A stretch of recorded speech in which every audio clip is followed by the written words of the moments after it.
અંકલેશ્વરના શારદા ભવન town hall ખાતે નગર માધ્યમિક શિક્ષણ સમિતિ સંચાલિત ઈએન જીનવાલા અને એમટીએમ ગર્લ્સ હાઈસ્કૂલનો કન્યા કેળવણી મહોત્સવ અને શાળા પ્રવેશોત્સવ યોજાયો હતો.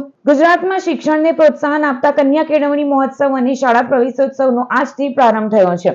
રાજ્યભરમાં 23 થી 25 જૂન દરમિયાન ચાલનારા 3 દિવસીય કાર્યક્રમમાં રાજ્યના વિવિધ વિસ્તારોમાં બાળકોના શાળા પ્રવેશને ઉત્સવમય બનાવવામાં આવશે. ત્યારે અંકલેશ્વર નગર માધ્યમિક શિક્ષણ સમિતિ સંચાલિત ઈએન જીનવાલા હાઈસ્કૂલ અને એમટીએમ ગર્લ્સ હાઈસ્કૂલનો કન્યા કેળવણી મહોત્સવ અને શાળા પ્રવેશોત્સવનું શારદા ભવન ટાઉન હોલ ખાતે આયોજન કરવામાં આવ્યું હતું.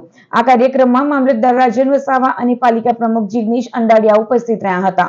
ધોરણ 9 અને ધોરણ 11માં વિદ્યાર્થીઓને કુમકુમ તિલક કરી પાઠ્ય પુસ્તકો આપી પ્રવેશ આપવામાં આવ્યો હતો.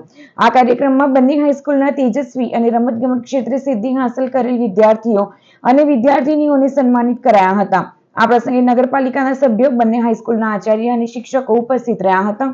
આજ રોજ નગરપાલિકા હસ્તકને ઈએન જીનવાલા તથા એમટીએમ ગર્લ્સ સ્કૂલના વિદ્યાર્થીનીઓનો પ્રવેશોત્સવનો કાર્યક્રમ રાખવામાં આવ્યો હતો અને આ પ્રવેશોત્સવ દરમિયાન રમતવીરો અને ધોરણ 9 અને 11ના વિદ્યાર્થીઓનો રમતવીરો તથા સારા એવું ગુણ મેળવનાર વિદ્યાર્થીઓનું સન્માન પણ કરવામાં આવ્યું હતું.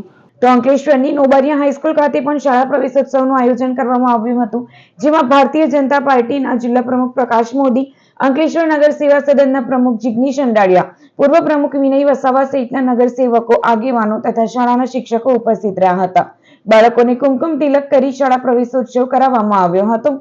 અંકલેશ્વર મુકામે નોબારિયા સ્કૂલના કમ્પાઉન્ડમાં અહીં કન્યાશાળા, કુમારશાળા અને આંગણવાડીના બાળકો સૌ અહીં શાળા પ્રવેશોત્સવના કાર્યક્રમમાં આજે એમનો શાળા પ્રવેશોત્સવ થયો.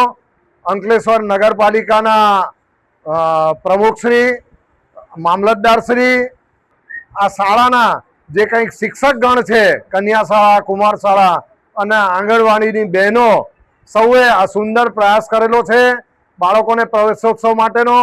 સૌને આજના દિવસે ખૂબ ખૂબ અભિનંદન.